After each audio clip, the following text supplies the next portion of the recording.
고린도전서 9장 1절에서 2절 말씀 같이 읽습니다.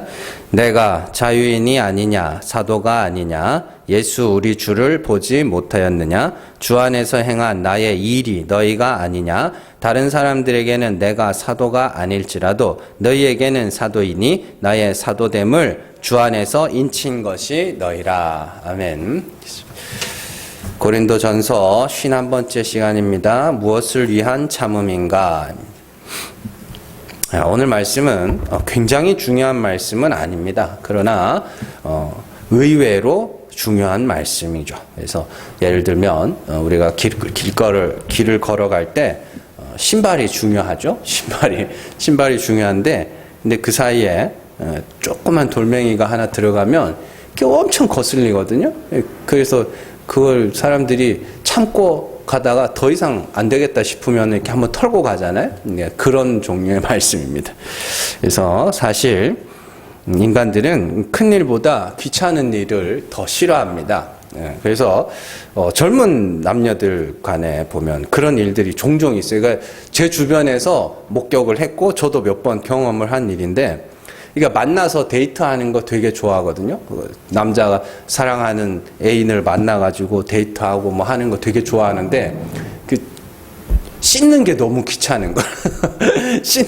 씻고 준비하는 게 너무 귀찮아가지고 핑계 대고 안 만나는 게 있거든요. 그건 문제가 있는 거예요. 그 정도 되면. 그죠? 그래서 그런 것들은 바로 잡아가야 되는 거죠. 여러분들 귀찮은 것도 그 귀찮은 것 때문에 중요한 거를 못한다면 그건 더 이상 귀찮은 일이 아닐 수도 있습니다. 오늘 말씀을 들으면서 이게 구원 얻는 것과는 또 별로 상관없는데? 라고 생각하실 수 있겠지만 그것 때문에 뭐 구원까지는 아니더라도 굉장히 신앙생활에 있어서 나와 또 다른 사람들에게 굉장히 큰 방해 요소가 될 수 있다는 거 잘 기억하시고 오늘 말씀을 들으시기 바랍니다. 우리는 타인의 배려와 수고에 대해서 너무 가볍게 생각하는 경우들을 흔히 볼 수 있습니다.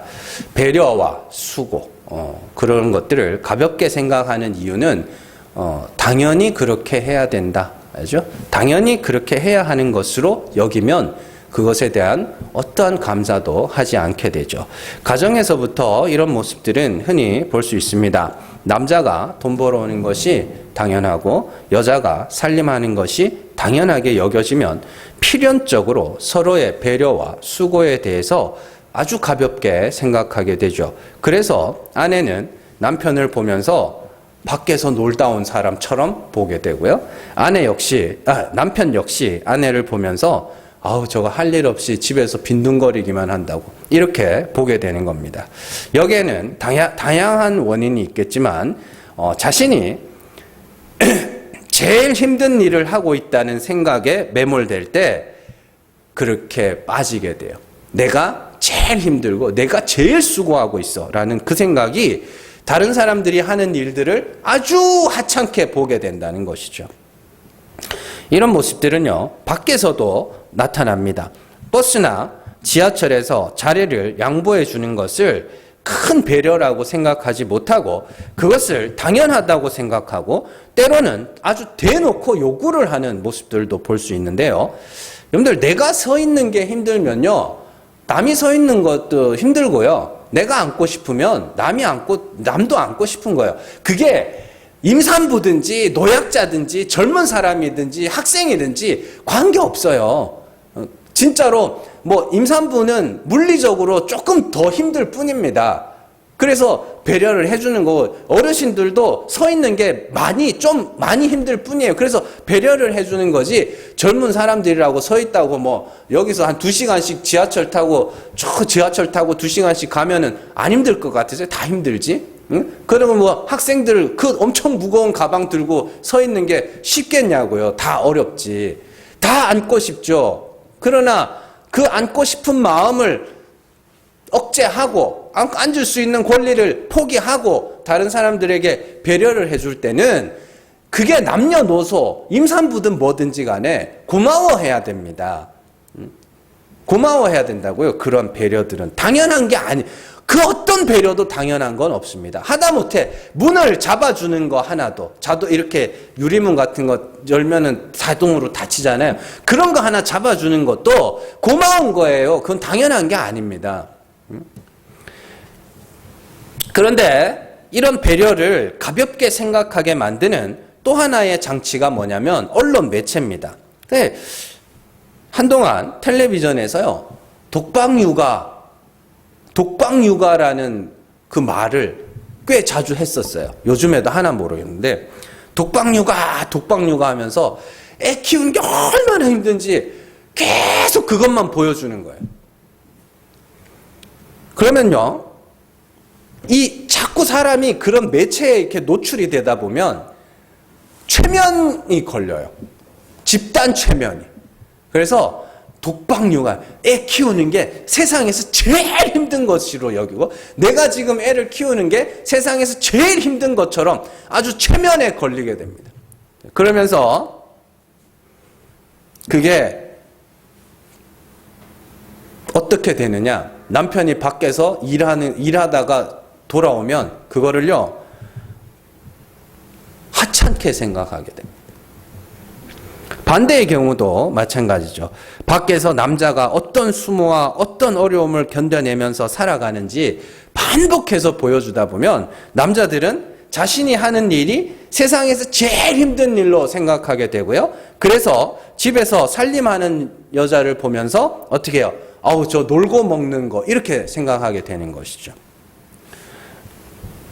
둘 다 힘들어요, 사실. 집에서 살림하는 것도 힘들고 밖에서 일하는 것도 힘들어요. 그러면 부부가 서로 간에 자신이 하는 일만 힘들다고 생각할 것이 아니라 서로 간에 존중을 해줄 줄 알아야 돼요. 수고했다고, 고생했다고. 또한 배려를 강요하는 행위 또한 배려의 의미를 퇴색시킵니다. 지하철에서 굉장히 저는 부정적으로 봐요. 개인적인 생각입니다. 임산부 배려석, 노약자석, 이게 저는 그걸 차라리 배려석이라고 안 했으면 좋겠어요. 그냥 강제석. 여기는 아예 임산부만 앉을 수 있다고, 여기 앉으면 처벌하겠다고, 그렇게 차라리 그랬으면 좋겠어요. 노약자석에 여기 장애인이나 한 65세 이상 노인들만, 70세 이상 노인들만 앉을 수 있다고 그렇게 그냥 딱 그렇게 해놨으면 좋겠어. 그럴 거 아니면 왜 배려석이라고 그러냐고요. 응? 배려석이라 그래놓고 거기에 빈자리에 앉아있다고 사진 찍고 그거 사람들한테 저 나쁜 놈 봐라 이럴 거면 뭐더러 그걸 배려석이라 그래요. 차라리 법적으로 강제력을 해놓지. 배려라는 걸 누가 그렇게 해요. 그게 무슨 배려예요. 응? 누구나 앉을 수 있는데도 불구하고 비켜줄 때 그걸 배려라고 하는 거지. 그러니까 이러한 강요된 배려 역시 배려의 의미를 퇴색합니다. 그래서 노약자석에 앉아, 젊은 사람들이 너무 피곤해가지고 노약자석에 앉아 있어봐요. 노인들이 와가지고 어디 젊은 놈이 여기 앉아 있냐고. 진짜 그러고 있다니까요. 그래서 젊은 사람들 뭐라 그러는지 아세요? 나이 많으신 어르신들이 그 노약자석 주변 자리에 안 앉고 지하철에 이쪽으로 오잖아요? 그러면 젊은 사람들끼리 하는 이야기예요. 노약자석 놔두고 왜 여기로 오냐고. 그게 강요된 배려의 결과예요. 대놓고는 안 해요. 대놓고는 안 하는데 젊은 사람들끼리 자기들끼리 쑥덕쑥덕 거리는 말이에요. 노약자석 놔두고 왜 여기 와서 저러고 있냐. 자, 이런 상대방에 대한 배려와 수고를 무시하는 행동의 결과는 결국 관계의 단절로 이어집니다. 최근 이 판사들이 부부들의 이혼에 대한 이야기를 나누는 것을 제가 본 적이 있는데요. 이 가정법원의 판사들은 말하는 게 이혼하는 사람들 중에 누가 제일 많이 이혼을 하느냐? 40대, 50대가 이혼을 제일 많이 한다고 그래요. 그래서 40대, 50대 남자들은 그런다 그러죠. 나는 바람도 안 피고, 도박도 안 하고, 심지어 술, 담배도 안 하는데, 왜 내가 이혼을 당해야 하지? 그렇게 이야기를 한다 그래요. 그러면, 그런데 그 판사들이 하는 이야기가 뭐냐면 40대, 50대의 이혼의 원인 중에 절반가량이 성격 차이 때문이라고 합니다. 그리고 이 성격 차이라는 건 결국 의사소통의 문제라 그래요. 의사소통의 문제. 이건요, 사회학자나 부부 상담자가 아닙니다. 판사들이 하는 거예요. 재판장에서 실제로 일어나는 일입니다. 이건 재판장에서 일어나는 일은 자기 생각이나 자기 상상이나 이게 아니에요. 그냥 현실입니다. 현실.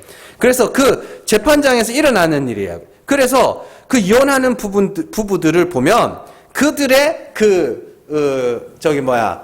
그들의 그 의사소통엔 아주 공통점이 있는데, 뭐라고 그러냐면, 비난, 방어, 경멸, 담쌓기라고 이야기를 합니다. 그 네 가지. 그래서 예를 들면, 아내가 남편에게 주말에 그럽니다. 주말에 남편이 이제 이렇게 자고 있어요. 낮잠 자고 있어요. 그러니까 아내가 남편한테 주말인데 잠만 자냐? 이게 뭐예요? 비난이에요. 그러니까 남편이 뭐라고 하냐면, 야, 얼마나 피곤하면 이렇게 자겠냐? 방어죠. 그러면서 니는 일을 안 해보니까 모르지? 이게 경멸이에요. 그러니까 아내가 뭐라 그러냐면, 그래, 나는 집에서 살림만 하는 뭐라 그래요? 그걸. 하여튼 그거다. 부엌대기라고 그러죠. 부엌대기다. 그게 이제 담쌓기예요. 더 이상 니랑 나랑은 말 안 해. 항상 그런 식으로 대화를 해서 10년 내지 20년 사이에 늘 그런 대화가 지속되다 보면 쌓여서 어느 순간부터인가 대화라는 게 없어진대요. 그게 이혼하는 신호래요. 위기의 신호래요. 이제 우리가 이혼하기 직전까지 이르렀다는 신호래요. 근데 그 신호를 간파하지 못하면 진짜 넘어간다는 거예요. 그래서 대화가 단절됐을 때 어떻게 해요? 빨리 이제 해결책을 찾아야 되는. 그래서 상담하기도 하고 그렇게 하기도 합니다만은 중요한 것은요. 이런 식의 대화 안에는 사실은 서로에 대한 배려심이 전혀 없는 겁니다. 서로가 서로의 수고에 대한 인정과 배려가 전혀 없는 거죠. 너는 당연히 해야 되는 일을 하는 거야. 너는 당연히 하는 일을 하는 거야. 그러니까 주말에 남편이 힘들어서 낮잠 자고 있으면 아내가 가가지고 당연히 해야 할 걸 하고 있는 네가 왜 자냐 이거거든요. 남편 역시 당연히 해야 할 일을 하는 네가 왜 나한테 그런 말을 하냐. 이렇게 대화가 진행될 수밖에 없는 거예요. 그러니까 서로 존중이라는 건 다른 거 없어요. 서로가 하는 일, 서로의 수고 이런 것들에 대해서 인정해 주는 거 그거밖에 없거든요, 사실은.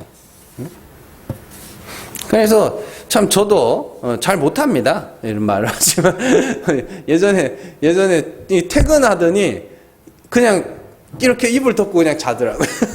이불을 덮고 그냥 이불 펴가지고 이렇게 자는 게 아니라 농에서 이불을 이렇게 쭉 빼고 그대로 이렇게 자더라고요. 그래서 그걸 보고 막 엄청 화를 냈어요. 뭐 하냐고 지금 막 그런 철없을 때 이제 그러게 있었는데 나쁜 놈이죠 제가. 어쨌든 그런데 그럼 어떻게 해야 되는가? 이런 관계의 단절, 의사소통의 문제, 배려의 부재 이런 거 있잖아요. 서로의 삶에 대한 서로의 수고에 대한 인정 이런 걸 못하는 거에 대해서 어떻게 하냐면 재미있는 게 되게 재밌어요. 이 상담가들이나 정신과 의사들도 두 부류가 있습니다. 상담 정신하고 약물로 이렇게 치료하는 두 가지가 있는데 상담 전문하는 의사들이 거의 절반 이상 하는 말이 뭐냐면 체력을 기르라고 그래요. 체력을. 네. 그러니까 퇴근하고 나서도 안 잘 수 있는 체력을 기르라는 게 아니라 몸이 체력이 있어야 내가 체력이 있어야 다른 사람들을 배려할 마음이 여유가 생긴대요.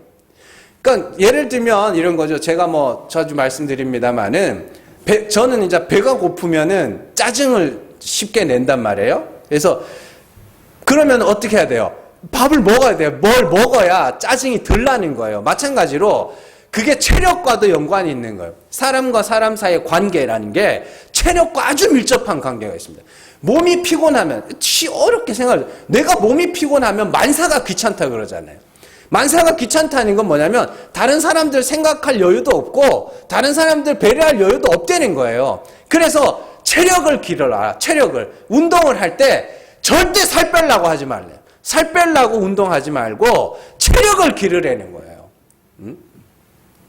그래야 다른 사람들을 생각할 수 있을 만큼의 여유가 생긴다는 거예요. 자, 어쨌든 배려는 당연한 게 아닙니다. 당연한 게 아닙니다. 그러니까 좀 체력을 좀 기르세요. 살 빼겠다고 그러지 마시고 뭐라도 좀 꿈적꿈적 거리시라고 운동을 하셔야 다른 사람들도 생각할 수 있는 겁니다. 그래서 여러분들 베푸는 자, 배려하는 자는 자신의 권리를 포기하고 배려를 하는 겁니다. 그리고 배려를 받는 자는 그 배려에 대해서 고마워할 줄 알아야 되는 것이죠. 자, 오늘 말씀은요. 사도 바울이 자신의 사도직에 대한 변명을 하고 있는 말씀처럼 보입니다. 그러나 단순히 그런 이야기가 아니에요. 이 말씀이 어디서부터 이어지는지를 알아야 됩니다. 자, 앞서서 우상의 집에서 음식을 먹는 것에 대해서 이야기하던 바울이 8장 말미에서 음식이 형제를 실족하게 한다면 나는 영원히 고기를 먹지 않겠다. 이렇게 이야기를 합니다. 그러면서 9장으로 이어지면서 나라고 먹고 마실 권리가 없겠느냐. 그렇게 이어지는 거거든요. 뭔 말인지 아시겠어요? 나도 우상의 재물을 먹을 수 있고 나도 아무거나 모든 것을 다 마실 권리가 있다는 거예요. 그 권리 이야기합니다. 자, 이렇게 이어지는 거예요. 그러니까 사도 바울은 자기도 무엇이든지 먹을 수 있고 무엇이든지 마실 수 있는 권리가 있지만 내가 그 권리를 포기하고 있어. 그 말을 하는 겁니다. 그렇게 자신에게는 권리가 있음에도 그 권리를 포기하고 누군가가 실족하게 된다면 자신은 영원히 고기를 먹지 않을 것이다. 이런 이야기예요. 그리고 그 이유가 뭐냐면 12절에 나오거든요. 12절 한번 가보세요. 12절 같이 읽습니다. 다른 이들도 너희에게 이런 권리를 가졌거든 하물며 우리일까 보냐. 그러나 우리가 이 권리를 쓰지 아니하고 범사에 참는 것은 그리스도의 복음에 아무 장애가 없게 하려 함이로다. 아멘. 그렇죠? 아무 장애가 없게 하려 함이로다. 그렇습니다. 바울이 자신의 권리를 포기하는 이유, 다른 말로 배려하는, 성도들을 배려하여 자신의 권리를 포기하는 이유는 복음의 장애가 없도록 하기 위함이다. 이렇게 이야기를 하는 거죠. 그렇다면 중간에 등장하는 사도직에 관한 이야기는 왜 나오는가? 오늘 말씀 2절 보세요. 다른 사람들에게는 내가 사도가 아닐지라도 너희에게는 사도이니 나의 사도됨을 주 안에서 인친 것이 너희라. 이렇게 돼 있죠. 그러니까 다른 사람들에게는 내가 사도가 아니라도 너희에게는 사도다. 이 말이 뭐냐면 우리가 이 다음 주에 자세히 배울 건데 사도 바울은요 사역하는 내내 자신의 사도직에 대한 공격을 많이 받았습니다. 저건 사도가 아니라고. 사도가 아니에요. 왜요? 오순절 성령 강림 사건 때 그때 있었던 자들, 그래서 부활하신 그리스도를 만난 자들, 성령을 받은 자들, 하나님으로부터 직접적으로 계시를 받은 자들, 이들이 사도인데 사도 바울은 그 자리에 없었거든요. 그리고 다른 사람, 여러 사람들이 보는 데서 이렇게 성령을 받아서 그런 모습들을 보여주지 못하고 그냥 어디 저 다메섹으로 가는 길에서 그런 일들을 겪었기 때문에 늘 사도직에 대한 공격을 받았습니다. 그리고 또 그 여러 가지 이유도 있는데 하나는 뭐냐면 사도 바울이 사도가 아니게 되면 사도 바울이 한 말이 뭐가 돼요? 거짓말이 되는 거예요. 뭔 말인지 알겠어요? 사도 바울이 저건 사도가 아니야 라고 말한다면 그가 말한 것이 거짓말이 되기 때문에 그래서 사도 바울이 말하는 것을 계속해서 누군가가 공격하기 위해서 그리고 그가 말한 그가 전한 복음마저도 부정하기 위해서 그런 공격들을 해왔던 겁니다. 그래서 사도 바울이 특히 갈라디아서에서 자기가 사도라는 것을 아주 길게 이렇게 변호하는 그런 장면들이 나오죠. 자, 그런데 잘 보시면 사도 바울이 뭐라 그러냐면 다른 사람들에게는 사도가 아니라 할지라도 너희에게는 사도다. 왜냐하면 내가 너희에게는 내 권리를 포기하면서까지 복음을 전했기 때문이다. 그런 이야기. 그래서 권리에 대한 이야기가 나오거든요. 그러니까 사도 바울이 자신이 사도라고 자신 있게 말할 수 있는 이유는 바울이 고린도 교회 성도들이 실족하지 않고 그리스도의 복음에 장애가 없도록 하기 위해서 내가 그 모든 권리를 포기하면서까지 너희를 배려하지 않았느냐. 그게 내가 적어도 너희에게는 사도라는 증거다. 그런 이야기를 하고 있는 겁니다. 반대로 말하면 야, 내가 사도가 아니라면 그런 권리를 포기했겠니? 그 말인 것이죠. 여기서 우리는요, 오늘 성도와 성도 사이에 있어야 할 그 배려에 대해서 한번 생각을 해보려고 합니다. 이 교회라는 것은 본질적으로는요, 하나님께 예배하며 하나님의 말씀을 배우는 곳입니다. 그리고 현실적으로는 사람들이 모이는 곳이죠. 그렇기 때문에 사람들이 모이는 곳으로서 교회는 본질적인 목적을 분명히 할 수 있어야 됩니다. 교회라는 것은 하나님의 말씀인 성경을 통하여서 하나님과 그 아들 예수 그리스도에 대하여 배우는 곳이며 구원은 어떻게 얻는 것이며 하나님 나라는 어떤 것인지를 배우며 또한 하나님께 그 은혜를 찬송하며 예배하는 곳이죠. 그 본질적인 목적을 위해서 모인 성도들은 현실적으로 사람들이 모이는 곳이잖아요. 그렇기 때문에 이 사람들이 모이는 곳에서는 분명한 배려와 서로 이해가 필요하다는 것이죠. 무작정 배려하는 것이 성도의 표지다. 이런 이야기를 하는 것이 아닙니다. 자, 교회는요, 갈 곳 없는 성도들이 여기 참 심심하고 갈 곳 없어서, 가가지고 친구나 좀 사귀고, 그래 보자.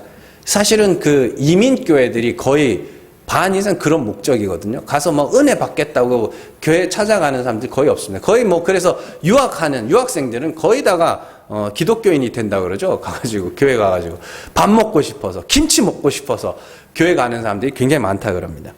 물론 그런 기능들을 완전히 배제할 수는 없습니다. 교회에 와서 마음 맞는 사람들끼리 어울려서 이야기를 할 수도 있고요. 때로는 소풍을 갈 수도 있고 때로는 맛있는 음식을 해서 서로 나눠 먹을 수도 있습니다. 또한 교회의 필요를 따라서 성도들이 힘을 합쳐서 여러 가지 일들을 할 수도 있어요. 그러나 성도들은 교회의 본질적인 목적을 절대 잊지 말아야 합니다. 그리스도의 복음을 듣고 확인하며 영원한 하나님 나라의 소망을 키우며 하나님께 찬송하며 예배하는 것이 교회다. 우리는 그 목적을 위해서 모였다라는 것을 늘 기억을 해야 되죠. 그렇다면 성도와 성도 사이의 배려는 그 본질적인 목적을 위해서 존재해야 되는 겁니다. 배려의 방향인 것이죠. 누군가가 하나님의 말씀을 배우고 하나님 앞에 예배하는 데 있어서 어려움이 없도록 방해가 되지 않는 방향으로 배려가 나타나야 하는 것이죠. 그래서 배려라는 것은 방향이 매우 중요합니다. 쉽게 말해서 왜 배려해야 되는가? 무엇을 위해서 배려해야 되는가? 거기에 대해서 어떤 사람들은 성도라면 배려해야지. 그게 아니란 말이에요. 왜 교회 안에서 성도들끼리 서로 배려해야 되는가? 그게 뭐예요? 예배하는데 방해 안 되도록. 예배 드리는데 방해 안 되도록 배려해야 되는 거죠. 그러니까 잘못된 배려는 배려 그 자체의 의미를 두는 것이 잘못된 배려입니다. 배려하는 것은 하나님이 복 주시는 일이고 좋은 것이고 선한 것이고 그렇기 때문에 하나님 앞에 혼나지 않기 위해서 그건 잘못된 거예요. 그게 잘못된 거라고요. 분명한 목적이 있어야 돼요.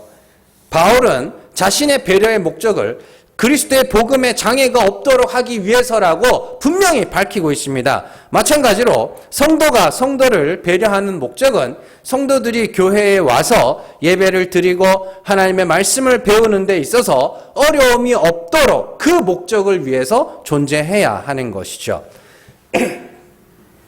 누군가가 사도들이 고기를 먹는 것 때문에 실족한다면 고기를 먹지 않겠다는 것은 단순히 고기를 먹는 것은 나쁜 일이고 고기를 먹지 않는 것은 선한 것이라는 선악의 논리가 아니라 복음의 장애가 없도록 하기 위해서라고 그러잖아요. 뭔 말인지 아시겠어요? 고기 먹는 건 나쁜 거니까 안 먹어야지. 고기 먹는 건 좋은 거니까 먹어야지. 그런 선악의 논리가 아니란 말이에요. 분명한 목적이 있단 말입니다. 배려하는 거, 그건 좋은 거니까 해야지. 배려 안 하면 나쁜 거니까 아니야. 그게 아니에요.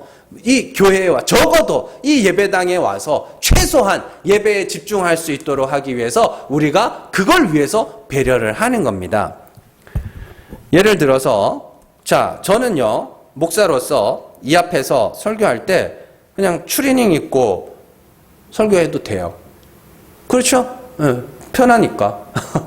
추리닝 입고 설교할 수도 있고요. 그리고 추우면은 두꺼운 패딩을 입고 설교할 수도 있습니다.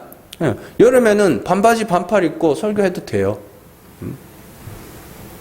그럼에도 불구하고 양복을 입고 설교하는 이유는 나의 옷차림이 복음을 전하는 데 있어서 방해가 되지 않도록 하기 위해서예요. 단정하게 입어야, 너무 화려해도 안 됩니다. 단정하게 입어야 적어도 그 사람이 거슬리진 않을 거 아닙니까? 그래서 하다못해 이렇게 보다가 옷이 찢어지기라도 해봐요. 그러면 사람들이 계속 그것만 봐요. 아우, 목사님 옷 찢어졌네. 전에 한번 그런 일이 있었어요. 여긴가 어딘가 터졌나 봐요, 여기가. 누가 계속 그것만 봤대요. 설교 시간 내내. 그것만 봤대요. 그건 제가 잘못한 거예요. 진짜로요. 왜요? 왜 내가 전하는 말씀은 하나도 기억을 못하고 목사님 옷 터진 것만 기억했잖아요. 그렇기 때문에 단정하게 입고 오는 겁니다. 진짜로 그런 일들이 있다니까요. 예전에 그런 일이 있었어요. 어떤 목사님 앞니빨이 이렇게 깨진 거예요, 여기가. 그러니까 어떤 집사님이 앉아가지고 그 이빨 깨진 게 어떻게 보이나 몰라요. 옛날에 보이더래요. 계속 그게 보이더래요. 이빨 빠진 것도 아니고 여기 조금 깨진 건데 그게 계속 보여가지고 그 집사님이 가가지고 목사님 이빨 해줬어요. 그런 겁니다. 여러분들이 말씀에 온전히 집중할 수 있도록 하기 위해서 너무 화려하지도, 그렇다고 너무 초라하지도 않게 단정하게 입고 오는 거예요. 단정하게 입고 와서 집중할 수 있게 해주는 겁니다. 그게 선한 거예요? 악한 거예요? 아무것도 아니에요. 그냥 말씀을 위해서 제가 여러분들에게 할 수 있는 최소한이에요. 물론 제가 제일 중요한 건 설교 준비를 완벽하게 해오는 거죠. 그러나 그 설교를 듣게 하시는 분도 하나님이시지만 그럼에도 불구하고 제가 최소한 제가 전하는 복음이, 제가 전하는 진리가 여러분들에게 나의 어떤 것들 때문에 방해가 되지 않도록 하기 위해서 언제나 단정하고 깨끗하고 깔끔하게 입고 나오는 거란 말입니다. 그게 교회 안에서 일어나야 하는 배려의 목적이란 말이에요. 그것은요, 제가 여러분들에게 잘 보이기 위한 문제도 아니고 권위의 문제도 아니고요, 마음가짐의 문제도 아닙니다. 자꾸만 목사님들의 그런 옷차림들이나 그런 행동 거지를 자꾸 그렇게 연결시키는 사람들이 있거든요. 권위가 어쩌고 저쩌고. 그게 아니에요. 그게 아니고 아무것도 아닌 것을 다른 이들을 배려하는 것, 다른 이들을 위해서 배려하는 것은 결국 제가 전하는 이 복음의 진리를 전함에 있어서 장애가 되지 않도록 하기 위한 그거 목적밖에 없어요. 목회자들이 가운을 입으라고 권면하는 이유 역시도 마찬가지입니다. 원래 가운이라는 거는요, 제 가운 1년에 2번씩 입는데 여기 빨간 줄이 있을 거야, 아마. 아닌가? 여기 가운이 어떻게 생겼는지 모르겠어요. 제 가운이 어떻게 하여튼 있는데, 원래 가운은요, 정통 가운은 새까만 겁니다. 새까만 거예요. 그런데 왜냐하면 이 가운이라는 거는요, 최대한으로다가 목사를 가리기 위한 용도입니다. 가운의 목적이요. 목사가 드러나지 않도록 하기 위해서. 그래서 가운 입으면 원래 머리만 동동 떠 있어야 되거든요. 머리만 동동 떠 있어서 말씀에 집중하도록 하기 위한 목적으로 가운을 입는 거거든요. 그런데 이게 또 변질이 되네. 그럼 목사들이 가운에다가 별짓을 다 해요. 빨갛고 노랗고 하얗고 파랗고 해다가 여기다가 글자 박아 엮고 어쩌고 저쩌고 쇼를 이러다가 디리디리 박아가지고 그게 뭐 하는 거예요, 그거? 자기를 가리기 위해서 가운을 입는 건데 더 드러내고 있어, 그런 것들 갖고. 그건 말씀에 집중하도록 하기 위한 장치들입니다. 그런 것들이. 성도와 성도 사이의 배려도 마찬가지로 올바른 방향성이 있어야 됩니다. 우리는 그리스도 안에서 이미 의롭다, 거룩하다 함을 받은 자들이고요. 그래서 다른 어떤 것도 하나님이 의롭다 하신 것을 부정하다 할 수 없습니다. 그럼에도 성도들은요, 서로를 위한 배려가 필요한데 그 배려라는 것의 목적과 방향은 다른 이들이 나로 말미암아 복음을 듣는데, 다른 이들이 나로 말미암아 예배를 드리는데 방해가 되지 않도록 하는, 모든 예배위원들 역시 마찬가지입니다. 반주부터 시작해서 뭐 이런 것 하나들, 작은 것 하나까지 안내하는 것까지 다 마찬가지입니다. 다른 이들이, 어떤 이들도 나 때문에 예배에 방해가 되지 않도록 하는 방향으로 그 목적을 위해서 하는 거예요. 그러니까 반주자가 미친 듯이 반주를 연습을 해야 되는 이유도, 반주하다가 딜이 틀려보세요. 한 번 틀리면 자기가 알고 두 번 틀리면 다른 사람들이 알아요. 그런 거죠. 마찬가지잖아요. 하다못해 여기 뭐 오늘은 없습니다만 주일날 PPT 넘기는 것도 마찬가지예요. 앉아가지고 꼬박꼬박 졸고 있으면은 예배가 진행해. 그럼 넘어가야 될 게 안 넘어가면 그리로 주의가 이렇게 뺏긴다니까요.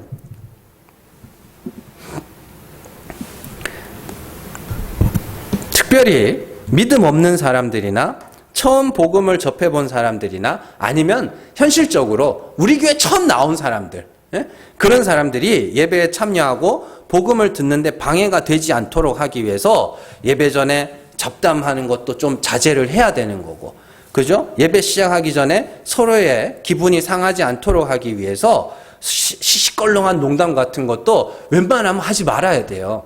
그냥 인사하고 자리에 앉아서 예배 딱 보고 주보 같은 거 없으면 주보도 갖다 주고, 그죠? 그런 정도. 가지고 안부 인사 같은 건 예배 끝나고 하면 돼요. 그 예배 전에, 잘 지냈나? 그러다가 말 한마디 수틀려가지고 설교 시간 내내, 예배 시간 내내 푹 앉아 인상 푹 쓰고 있으면은, 그거 안 돼요, 그거는.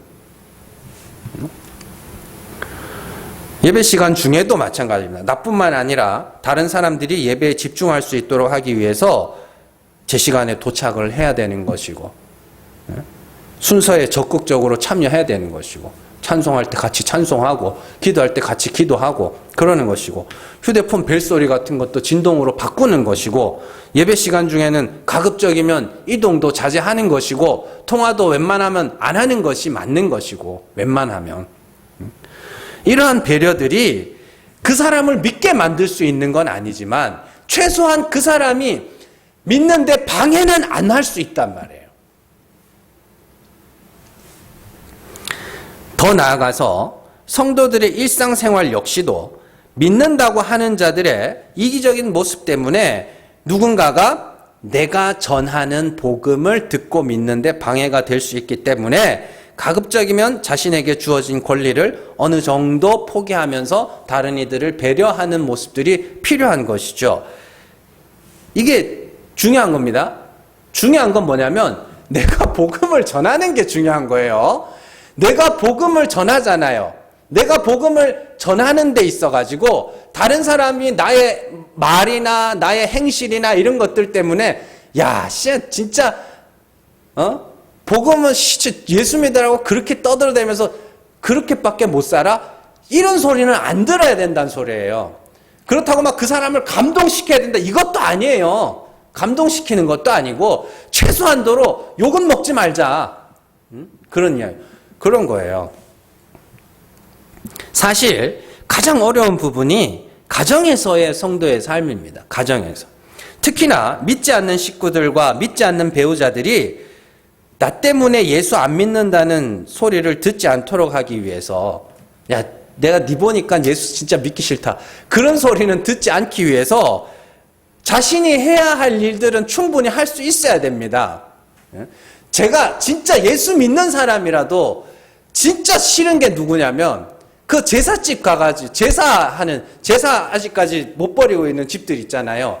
그 예수 믿는 며느리, 예수 믿는 딸내미 이렇게 가가지고 절 안 하는 거는 그렇다 치고 신앙이라고 치고 가가지고 음식 하는데 저는 어머 형님 저는 저기 뭐야 예수 믿어서 제사 안 드려요. 그러니까 전 안 붙일래요. 그러지 말라고요. 예수도 안 믿는데 전 붙여주고 제사 드리고 나면 다 예수 믿으셔야 된다고. 그럼 얼마나 좋아. 예? 좀 그러지 말라고요. 지가 전 안 붙여가지고 제사상 차리는데 빈손으로 와가지고 그냥 아무것도 안 하고 있다가 가봐요. 그래놓고 막 저거는 뭐 저런 게 있냐고 막 나 예수 믿다가 핍박당했다고. 예수 믿다가 핍박당한 거 아니에요. 싸가지가 없어서 핍박당한 거지. 쟤 왜 그러나 몰라 진짜. 그러니까 집안일은 엉망진창으로 해놓고 그냥 교회 쫓아서 다니지 말라는 이야기입니다.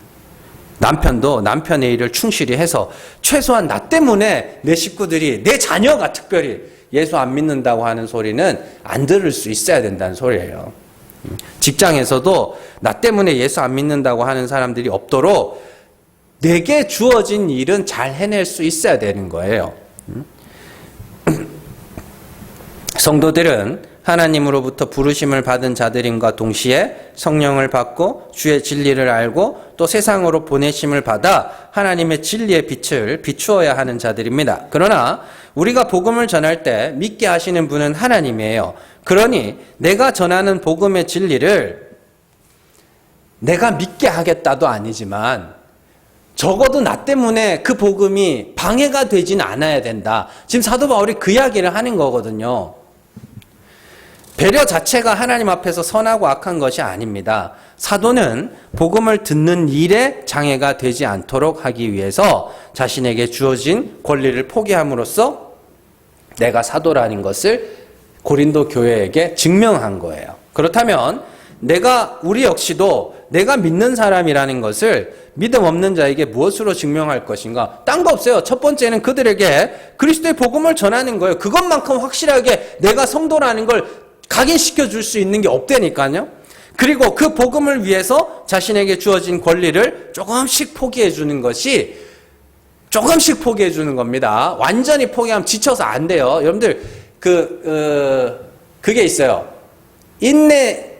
인내심 풍선이라는 그 단어가 있습니다. 외국 용어인데 인내심 풍선이라는 단어가 있어요. 그래서 풍선이라는 게 바람을 막 집어넣다 보면 어떻게 해요? 어느 순간 되면 뻥 터지잖아요. 그러니까 사람마다 다 인내심 풍선이라는 게 있거든요.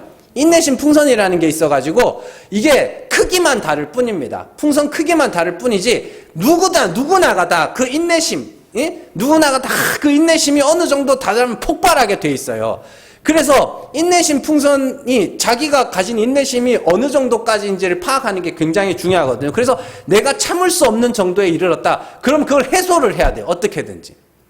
근데 성경이 제가 말씀드리는 건 인내심 풍선을 터질 만큼 그렇게 인내하라는 게 아닙니다.